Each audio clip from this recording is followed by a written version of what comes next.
It was 4:03 a.m. when my phone rang. Unknown number. The kind that usually means trouble or a mistake. I almost didn't answer. But something about that hour, that silence, it felt deliberate. "Mr. Harris?" A man's voice. Shaky, urgent. "Your wife is in labor. You need to come now." For a few seconds I couldn't speak. My wife. Dead. 2 years ago. Buried in St. Andrew's Cemetery. I'd watched them lower her casket into the earth, watched the rain blur the edges of the coffin as if the world itself didn't want to see what it had done. But the voice, God, the voice sounded certain. "Sir, are you coming? She's asking for you." Then the line went dead. I sat in the dark, phone still in my hand, heartbeat crawling up my throat. Either this was a cruel joke, or the dead don't stay buried.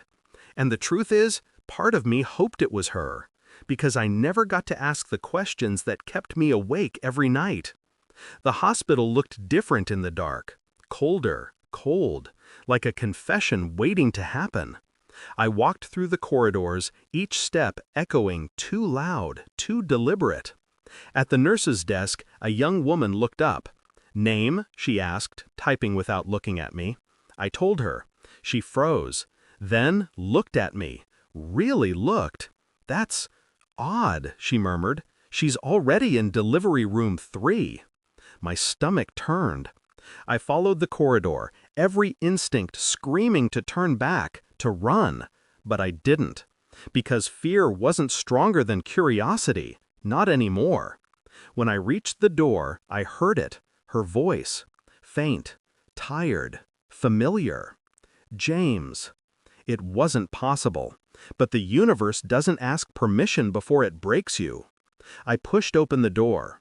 The woman lying on the bed looked exactly like her. Same dark hair, same soft voice that used to whisper lies into my chest at night. But the eyes, they weren't hers, not really. Still, she smiled like she knew me.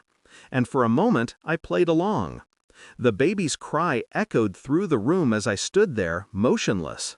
The nurse handed the newborn to her. She held it close, tears streaming down her face. And then she whispered something that turned my blood to ice. "I told you he'd come for us, even after everything." Us. That word hit harder than anything else. Because 2 years ago, when the car crashed, they said she was alone. No one mentioned a child. No one mentioned him. And as I watched the nurse whisper to another doctor, a quiet panic crept into the room. Something wasn't right. I stepped closer. The ID tag on her wrist wasn't hers. Different name, different date of birth. She looked up, eyes wild. "You said you forgave me," she whispered. "You said you'd move on." Forgive? Move on. Then I saw the photo on the bedside table, an ultrasound, dated 2 months before her funeral. My hands went cold. She wasn't the one buried. She faked it. The next days were a blur of records, hospital archives, DNA tests, and sleepless nights. Her name appeared under an alias at a clinic in another state. The signature was hers. The child's birth record listed me as the father, but I hadn't touched her in months before she died. All leading to one name, Ethan Cole, my best friend, the man who delivered her eulogy. I didn't confront him immediately. I wanted him to feel safe. I needed him to believe he'd gotten away with it. "Soon," I whispered. 2 weeks later, I invited Ethan to lunch. Public place, easy smiles, old memories. Halfway through his drink, I slid an envelope across the table. "Read it," I said quietly. Inside were the DNA results. His, hers, the child's. For a second, his grin faltered. Then he laughed, a hollow, terrified sound. "James, this isn't—" I cut him off. "It's exactly what it looks like." He tried to speak, but I leaned forward, calm, deliberate. His hand trembled. "I didn't—" "You did," I said softly. "And now you'll live with it. Every day." He looked around, panicked. But I wasn't there for a fight. I wanted his peace to rot. I already told the hospital, I said. Police will find her soon. You might want to prepare your statement.